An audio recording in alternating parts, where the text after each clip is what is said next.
नमस्कार प्यारे साथियों, आप सभी का स्वागत है आपके अपने YouTube चैनल बजरंग कृपा एजुकेशन पर। प्यारे साथियों, राजस्थान की बहुचर्चित भर्ती राजस्थान चतुर्थ श्रेणी कर्मचारी भर्ती परीक्षा को लेकर के इसके रिजल्ट को लेकर के एक बड़ा अपडेट आया है। तो चलिए इससे संबंधित अपना वीडियो रहेगा। इसमें हम 3 बड़े सवालों के जवाब जानेंगे जो कि बोर्ड के अध्यक्ष आलोक राज जी ने खुद कहा है। और आलोक राज जी की जो मंशा है वो ये है कि हम चाहते नहीं कि रिजल्ट फ़ौरन आ जाए। तो इसको लेकर के भी क्या है, ये पूरी जो इनकी जानकारी है, उन्होंने क्या इंटरव्यू के दौरान सवाल जवाब इन्होंने किए हैं, तो उसको लेकर के हमारा वीडियो रहेगा। तो आइए वीडियो में जानकारी लेते हैं। प्यारे साथियों, वीडियो में आगे बढ़ने से पहले अगर आप चैनल पर नए हैं तो चैनल को सब्सक्राइब जरूर करें, वीडियो को लाइक करें और ज़्यादा से ज़्यादा शेयर करें और कमेंट करें। ठीक है, चलिए देखो, ये है हमारे बोर्ड अध्यक्ष श्रीमान आलोक राज जी, जिन्होंने इंटरव्यू के दौरान चतुर्थ श्रेणी को लेकर के बड़ी बातें कही है। तो ये क्या क्या बड़ी बातें हैं, इनको अपन 1 बाय 1 लेते हैं। और साथ ही साथ जयपुर मंडल में जो तृतीय अवसर दिया गया है उसके बारे में भी अपन जानकारी लेंगे कि कितने स्टूडेंट्स हैं जो द्वितीय अवसर में अब्सेंट रहे हैं, जिन्हें अब तृतीय अवसर प्रदान किया गया है, और कब तक ये तृतीय अवसर रहेगा, यानी किस दिनांक तक ये रहेगा। और उसके बाद आगे क्या इस भर्ती के रिजल्ट को लेकर के अध्यक्ष साहब ने क्या कहा, उन सभी से संबंधित इसमें बातचीत रहेगी। तो प्यारे साथियों, इंटरव्यू के दौरान मीडिया के साथ बातचीत के दौरान सबसे पहला सवाल इनसे किया गया, बोर्ड अध्यक्ष सर से किया गया कि चतुर्थ श्रेणी कर्मचारी भर्ती को लेकर मेरा एक सवाल है। तो सवाल ये था, पूछा उन्होंने, एक सवाल कह के उनसे 3 सवाल पूछ लिए, ये बहुत अच्छी बात है। ठीक है, तो उनसे क्या पूछा गया, उनसे पूछा कि डीवी प्रोसेस लगभग पूरा होने वाला है, ऐसे में मेडिकल जांच, दिव्यांग अभ्यर्थियों के सर्टिफिकेट की जांच, फिर उनके दस्तावेज सत्यापन, इस परीक्षा में अभ्यर्थी का इंतजार लगातार लंबा होता जा रहा है। तो क्या मैसेज देंगे, यानी आलोक राज जी आप क्या मैसेज देंगे कि कितना समय लगेगा इस भर्ती को पूरा होने में। ठीक है, बहुत अच्छा सवाल पूछा इन्होंने। तो इसके जवाब में आलोक राज जी सर ने क्या कहा है वो अपन देखो। आलोक राज जी ने कहा है कि जो है इसका तो बिल्कुल सीधा सा है। क्या बोला कि इसका बहुत ही सीधा सा मैसेज है कि एक प्रोसीजर है, क्योंकि बहुत बड़ी भर्ती है, निश्चित रूप से बहुत बड़ी भर्ती तो है ही है, क्योंकि इसमें 50,000 से ऊपर यानी 54,000 बच्चे हैं। और इतनी बड़ी भर्ती है ना, का इसका मतलब जगह जगह इसका डीवी हो रहा है, शिक्षा विभाग लगा हुआ है ना, इतने सारे काम दूसरे भी कर रहे हैं, उसके बावजूद भी उसको बहुत ही मुस्तैदी से ये शिक्षा विभाग के लोग ये काम कर रहे हैं, ऐसा उनका कहना है, अंजाम दे रहे हैं।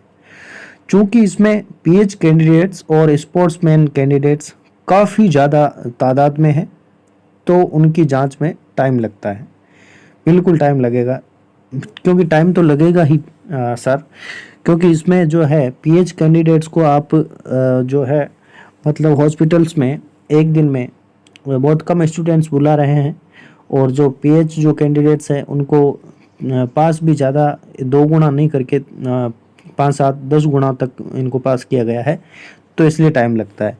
उसके बाद आगे बोलते हैं कि तो टाइम लगेगा, मगर एक अच्छी बात भी इन्होंने बताई, मगर एक अच्छी बात यह है कि इसके अंदर कि जितना डिले होगी रिजल्ट आने में, उससे उतना ही फ़ायदा होगा। अब फ़ायदा कैसे होगा, क्योंकि जो बच्चे दूसरी परीक्षाओं के हैं वो इसमें फिर ज्वाइन नहीं करेंगे, या वो डीवी के लिए नहीं आएंगे या ज्वाइन नहीं करेंगे, तो उससे दूसरे जो कैंडिडेट्स हैं उनको फ़ायदा होगा। ठीक है, ये भी बहुत अच्छी बात कही इन्होंने कि जो दूसरी भर्ती के स्टूडेंट्स हैं वो अगर उनका अन्य भर्ती में सिलेक्शन हो जाता है तो वो इस 4th ग्रेड के लिए डीवी में ही नहीं आएंगे। तो इसका मतलब है, सीधा सीधा ये मतलब है कि आलोक राज जी चाहते नहीं है कि रिजल्ट जल्दी आए और 4th ग्रेड भर्ती को लंबा खींचना चाह रहे हैं। इनके बयान से ये सिद्ध होता है, और आप खुद भी यहाँ पे देख सकते हैं कि फिर आगे बोलते हैं कि हम चाहते नहीं कि रिजल्ट फ़ौरन आ जाए और उसके बाद दूसरा रिजल्ट आ जाए, तो उसके बाद बच्चे वो छोड़ के चले जाएं और वो सीट फिर बैकलॉग में चली जाए, ऐसा ये नहीं चाहते हैं, है ना। तो इनका प्रयास रहेगा, तो हमारा प्रयास होगा जितना ज़्यादा हो सके कैंडिडेट इसमें वही आए जो कि इस भर्ती में रुकें और सीटें छोड़े नहीं, ख़राब नहीं करें। ये भी एक बहुत अच्छी बात इन्होंने बताई है। नेक्स्ट हम बात करते हैं कि आगे कहा है कि मगर इसका मतलब ये नहीं है कि हम जानबूझकर डिले करेंगे। यह भी है कि जानबूझकर डिले हम नहीं करेंगे, जो चल रहा है प्रोसीजर वो चलता रहेगा, यानी डीवी वगैरह चल रहा है, उसके बाद प्रोविजनल आएगी, ये प्रोसीजर है, चल रहा है, चलता ही रहेगा। लेकिन वो कब तक चलता रहेगा ये इन्होंने स्पष्ट नहीं किया है। और हमारा प्रयास होगा बाकी जो भर्तियां हैं, यानी अन्य जो भर्तियां हैं जिनका रिजल्ट हम निकाल सकते हैं, जल्दी से निकालें ताकि सीटें खराब ना हो, ताकि 4th ग्रेड की सीटें खराब ना हो, है ना। तो ऐसे तो सर भर्तियां तो है, सारी भर्तियां आती ही रहेंगी, ठीक है। कोई इस भर्ती को लेकर के हम बैठ नहीं सकते, ठीक है।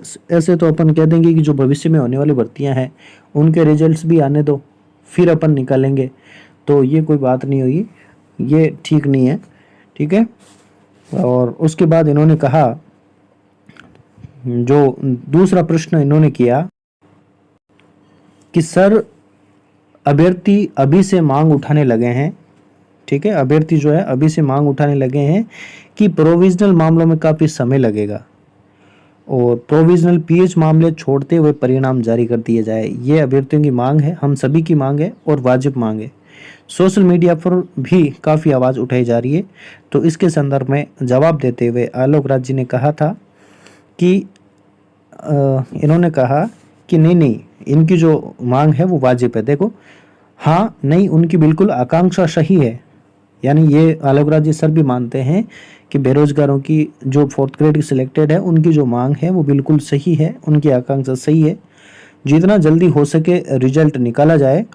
और हम ये सोचते हैं कि जितने प्रोविजनल हम है, प्रोविजंस की वजह से क्या होता है ना कि जब तक प्रोविजनल्स का प्रयास नहीं करते हैं, यानी प्रोविजनल को क्लियर करने का जो प्रयास नहीं करते हैं, तब तक वो क्लियर नहीं होते हैं, प्रोविजनल क्लियर नहीं होते हैं। जैसे ही हम रिजल्ट निकाल देते हैं बिना प्रोविजनल को क्लियर किए हुए, यहाँ पर ये कहना चाह रहे हैं कि बिना जो प्रोविजनल लिस्ट है उसको क्लियर किए हुए अगर रिजल्ट निकाल देते हैं तो उसके बाद प्रोविजनल केस जो है खींच जाते हैं काफ़ी महीनों तक, प्रोविजनल केस जो है काफ़ी लंबे टाइम तक खींच जाते हैं। तो ये हम चाहते हैं कि जितना हो सके एक ही बार में रिजल्ट निकालें, मैक्सिमम इंक्लूडिंग प्रोविजनल। यहाँ पर ये कहा इन्होंने कि प्रोविजनल वालों को इंक्लूड करते हुए ही एक बड़ा रिजल्ट निकालने के मूड में है। अगर ऐसा करते हैं, प्रोविजनल वालों को साथ में ही रिजल्ट निकालेंगे, तो निश्चित रूप से मान के चलें भर्ती जो है बिल्कुल जो टाइम पे क्लियर नहीं होगी, आगे जाने के चांस है, इसके रिजल्ट जो है काफ़ी आगे इसके चले जाएंगे। जैसा हम सोच रहे हैं वैसा नहीं होगा। जुलाई अगस्त तक अपन सोच रहे थे, लेकिन अगर ये प्रोविजनल के साथ होता है तो ये आगे जाने के आसार बन रहे हैं, नवंबर दिसंबर के आसपास मुझे दिखती नज़र आ रही है। नेक्स्ट आगे बात करते हुए बताते हैं कि विभाग भी इस पर प्रयास कर रहा है, हम भी प्रयास कर रहे हैं और मुझे पूरी उम्मीद है कि जितना हो सकेगा हम जल्दी रिजल्ट निकालेंगे और मैक्सिमम जो प्रोविजनल्स हैं उनको सम्मिलित करके रिजल्ट निकालेंगे, ठीक है। इसके बाद तीसरा सवाल इनसे किया गया तो आलोक राज जी सर ने बताया, देखो तीसरा सवाल पूछा कि क्लियर कर दीजिएगा रिजल्ट कब तक आएगा 4th श्रेणी का। तो इस पर इन्होंने क्या कहा, वीडियो भर्ती के प्रोविजनल्स को लेकर के बात कही और कहा कि जो हमारा यही प्रयास है कि अभी जैसे हमने वीडियो परीक्षा का रिजल्ट रोका हुआ है, क्यों रोका हुआ है, क्योंकि उसमें वीडियो के अंदर लगभग 180 या 200 बच्चे बचे हुए हैं जिनका कि प्रोविजनल है, यानी जो प्रोविजनल है ऐसे बच्चे 180 से 200 जो है जिनका प्रोविजनल नहीं हुआ है, ठीक है, मतलब प्रोविजनल लिस्ट में है वो बचे हुए हैं। और हमने विभाग को भी बताया इसके बारे में, विभाग को भी इन्होंने बता दिया है 180 से 200 जो बच्चे हैं वो प्रोविजनल है, ठीक है।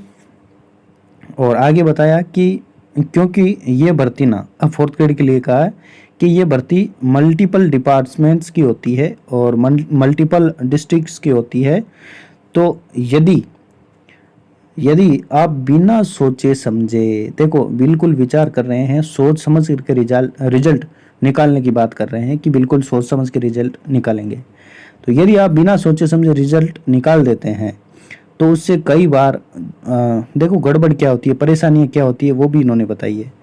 तो उससे कई बार जो बच्चे लो मेरिट वाले होते हैं, यानी कम अंकों वाले होते हैं, उनको लो मेरिट वाले बच्चे, उनको अच्छा डिपार्टमेंट या अच्छा जिला मिल जाता है, और जो बच्चे हाई मेरिट वाले हैं उनको ये नहीं मिल पाता है। तो तो ये सारी परेशानियां होती है जो कि सबको समझनी चाहिए। ठीक है, रिजल्ट जल्दबाजी में नहीं निकाल रहे हैं, सोच समझ कर निकालेंगे, ताकि हाई मेरिट वाले को अच्छा डिपार्टमेंट और अच्छा जिला मिले और लो मेरिट वालों को उसकी मेरिट के अकॉर्डिंग मिले। तो ऐसा इनका कहना है। ठीक है, और ये परेशानियां जो है सबको समझनी चाहिए, ऐसा कहा है। तो हम चाहते हैं कि भर्ती बाद में फिर नहीं फंसे इन विधि मामलों में। ठीक है, ये भी इन्होंने कहा है कि कोर्ट वोर्ट के चक्कर में ये भर्ती ना जाए, बिल्कुल क्लियर कट हो जाए और बिना किसी विधि मामलों की जो फंसे ये भर्ती क्लियर हो, ऐसी इनकी मंशा है। ये मंशा मुझे बिल्कुल सही लगी है। तो इसी वजह से प्रयास होता है, ठीक है, कि जितना हो सके इकट्ठा एक बार में, देखो यहाँ पे इकट्ठा एक बार में बड़ा रिजल्ट निकाला जाए। मगर देखेंगे अभी स्थिति, मतलब यहाँ पर क्लियर कट इन्होंने बात बता दी है रिजल्ट निकालने को लेकर के, जो कि वेरी वेरी इंपॉर्टेंट यहाँ पे नज़र आती है कि मगर देखेंगे अभी स्थिति अभी क्लियर नहीं है कि कितने बच्चे इसमें पात्र हो रहे हैं, कितने बच्चे अपात्र हैं और कितने बच्चे प्रोविजनल है। इसका अभी तक इनको खुद को ही नहीं पता है। ठीक है, तो जब तक ऑफिशियल नहीं आ जाए कुछ भी, आप इसके बारे में आप कुछ भी मतलब सही नहीं मान सकते हम। तो इन्होंने खुद कहा है बोर्ड अध्यक्ष ने कि जब थोड़ी हमको ये डिटेल्स पता पड़ जाएगी उसके बाद हम थोड़ा और बेहतर स्थिति में होंगे ये बताने के लिए कि रिजल्ट कब निकलेगा। ठीक है, तो ये आलोक राजी सर ने हमें बताया है, जो कि बिल्कुल ऑफिशियल है, उनके मुख से निकले हुए शब्द है। अब चलिए हम बात कर लेते हैं कि जो है जयपुर मंडल का जो है अंतिम अवसर है उसको संबंधित, उससे संबंधित क्या जो है लेटर जारी हुआ है। तो ये आप देख सकते हैं, कार्यालय संयुक्त निदेशक स्कूल शिक्षा जयपुर संभाग। ठीक है, इसमें यहाँ पर आप देख सकते हैं जो सीधे सीधे काम की चीज़ मैं आपको बता देता हूँ कि जो द्वितीय अवसर था ना, जो अभी 14 मई को जो है उसका लास्ट डेट थी 14 मई को, जो फिर भी देखना यहाँ पे द्वितीय अवसर दिया गया था, लेकिन फिर भी जो लोग हैं द्वितीय अवसर में इतने लोग यानी 3,960 लोग नहीं पहुंचे थे। अब जो द्वितीय अवसर में अब्सेंट रहे थे ना 3,960 बच्चे, उनको फिर से एक तृतीय और अंतिम अवसर, यहाँ पे साफ साफ यहाँ पे दिख रहा होगा, तृतीय और अंतिम अवसर प्रदान करते हुए दिनांक 18 मई को प्रातः 9 बजे महात्मा गांधी राजकीय जो विद्यालय है मालवीय नगर का, वहाँ पे आपको पहुँचना है। यानी कि इनको अंतिम अवसर दिया है और उसकी जो लास्ट डेट है वो 18 मई यहाँ पे दे रखी है। तो ये था आज का हमारा अपना वीडियो। अगर वीडियो वास्तव में अच्छा लगा हो तो प्यारे साथियों चैनल को सब्सक्राइब करना, वीडियो को लाइक करें, चैनल को शेयर करें और कमेंट करें। वीडियो में अंत तक बने रहने के लिए आप सभी का बहुत बहुत धन्यवाद प्यारे साथियों। Thank you.